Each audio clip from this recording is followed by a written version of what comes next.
All right, so Shane Marim, I don't know how you say that. Anyways, he asked if I could make a video on this, and here it is. Um, for those not familiar, Christopher Rivas had asked yesterday if someone could help him with this image. Um, he was trying to. It's going on a black shirt, so he was trying to not print the black and just print the white. So, sounds pretty easy, but whoever designed this is not a screen printer, and we work a little differently. So, I asked him to send it to me, and I could help him out, and I did. And then, you know, I got asked to make this video and everything, so here it is. So let's open it up. Let's see, CrossFit. So here's the image, and what I like to do first and foremost, and this will be off screen, but I like to, I like to save it as just something else. That way, I can open up the original, and I will have something. I'm going to pull this off screen, and that way I'll have something to look at. I can compare the changes that I've made to the original. Now you don't have to do that, but I do that with just about everything if I didn't design it, because if I design it, I pretty much know where everything should be and whatever. But when if something else, somebody else designed it, you don't really know everything about it from start to finish. So, anyways, like I said, I just like to open it up off screen, and I have two monitors. But anyways, that way I have a reference point to the original. So on this, if you look over here in the layers, they have a rectangle layer, which is just the background here. So you take that off. Oh, I'm sorry, I'm on the other one. We take that off, and we see basically what they've done here. And I didn't notice this before, but they have kind of a weird thing here. Anyways, and then you think, well, maybe they just maybe that's just a black, and so you go in here and look, and then you realize. Let me add that background back. You realize what happened, and you can tell, especially here. You realize all they did was stroke the parts of the design, basically the whole thing. So you run into an issue because at that point, if we were to get our magic wand tool here and select all the black, it's not gonna let me. I can't select it. Now I can select the white all day, right? But I can't select the black. And the reason why is because it's a stroke. So we need to separate that. In order to do that, it's actually really easy. The first thing I like to do is I'll change this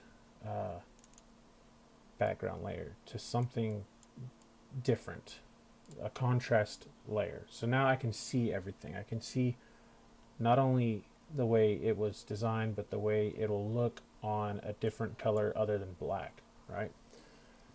And this bothers me.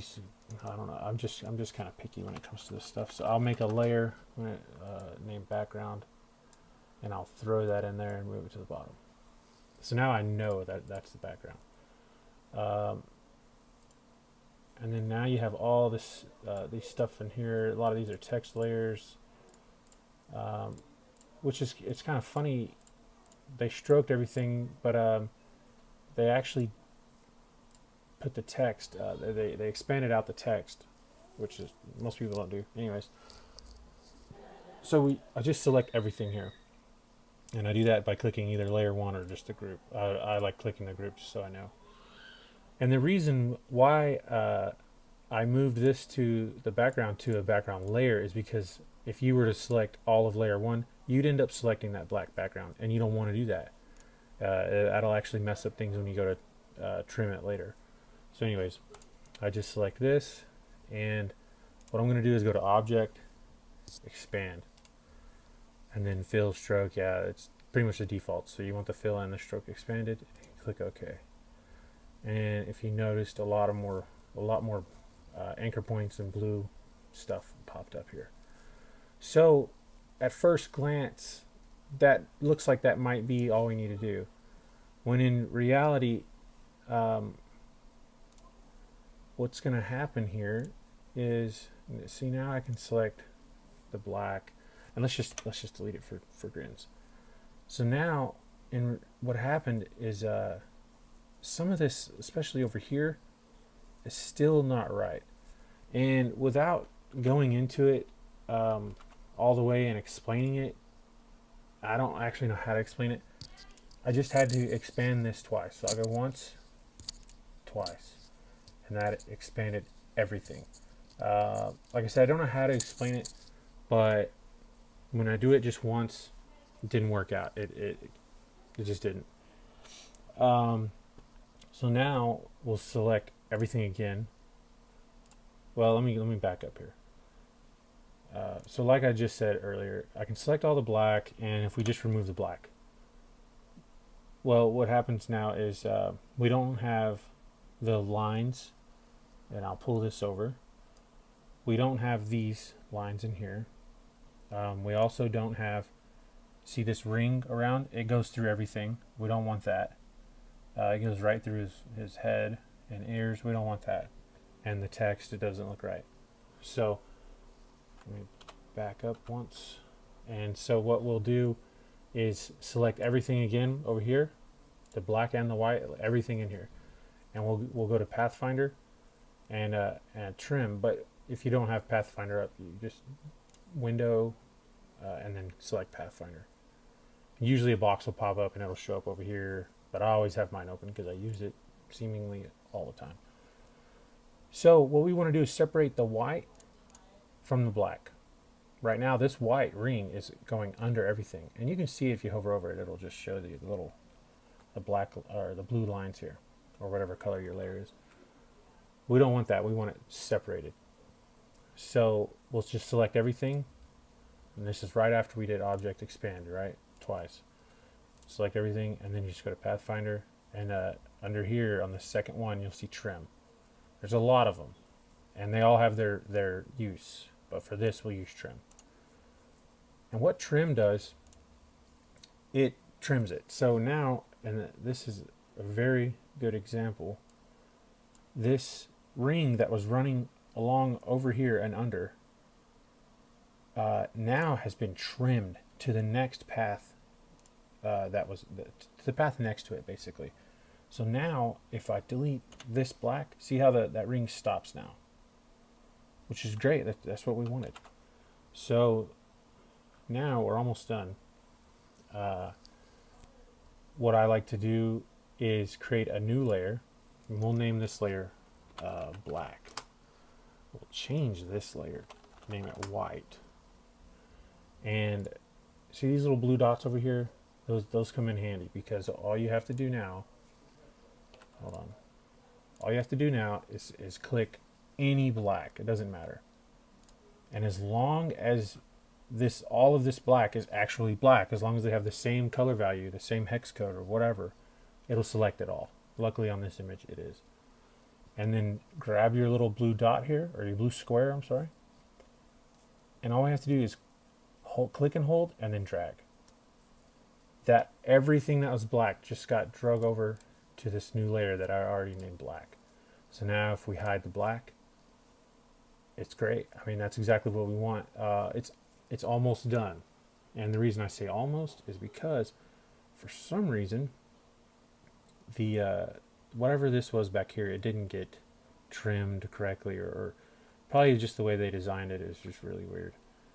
Luckily it is trimmed out actually, but luckily we can just highlight it, delete, and all I'm doing is hitting delete on the keyboard. Highlight, delete. So now that looks fine, and I'll kind of just brush over everything here and make sure the text looks great. And right here where we were kind of focused on before looks great. and this stuff right here. Make sure that looks cool. And now I'll go back to the background and I'll change it back to black. And that is, I mean, it looks exactly the same as over here, which is the original, which, you know, still has everything stroked. But now we go over here and we can, oh, I didn't even have the black selected actually. But if you select the, or if I had the black hidden, I'm sorry. So here it is with the black and the white and then the black background, right? So there's that. And that looks just like this. But now if we go back and we take off the black layer, this is not a very good example, I'm sorry. Let's change the black again. Say we're going to print this on a gray shirt. So now we have no black and it's just all white. But we can throw the black back on, yada yada, right? So when you go to print it, sorry, I have a bunch of, somebody must have opened the email for me. So let's change the background back to black. I'm sorry, I'm kind of rambling on, but this is what it's going to look like when we print it, or when he prints it, when Christopher Rivas prints it. And that's it. I mean, all he has to do is print this white layer, which, let's turn it black just to, oh, you know what? They, this was a stroked, it's, yeah, never mind. Forget that. Forget it. Anyways, when you go to print it, just this white layer, let's turn this on, or off actually. If you can see that, when he goes to print it, all this will be black, obviously. And he can just print away. I mean, so that's how I do it.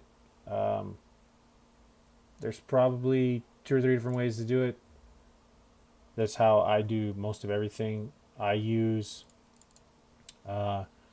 this magic wand tool a lot because it's really cool. I mean, if you're not using it, if you've never heard of it, you never used it, use it. It'll change your life.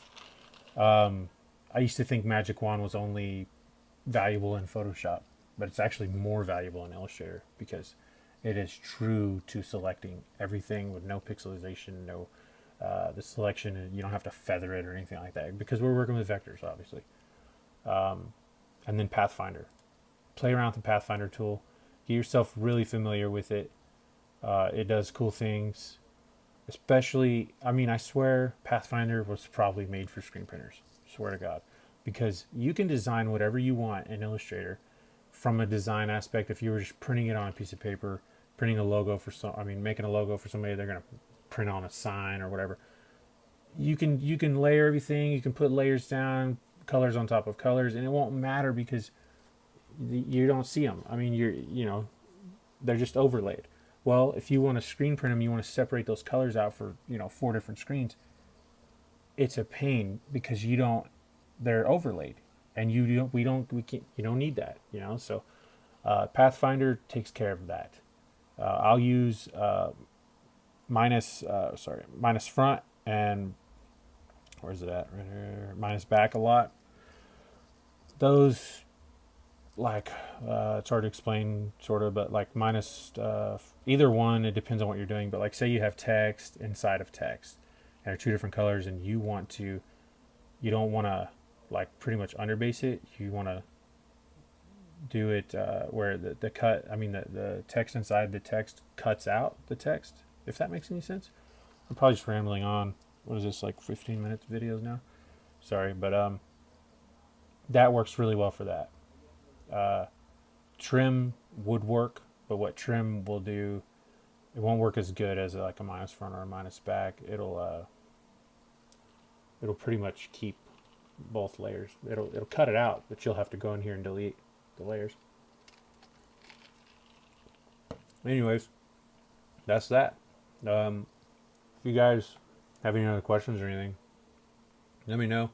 If I'm not busy, which I haven't been the past couple of days, I'm about to go print some shirts right now, but only like 20, so whatever. But if I'm not busy, I am more than willing to help somebody out.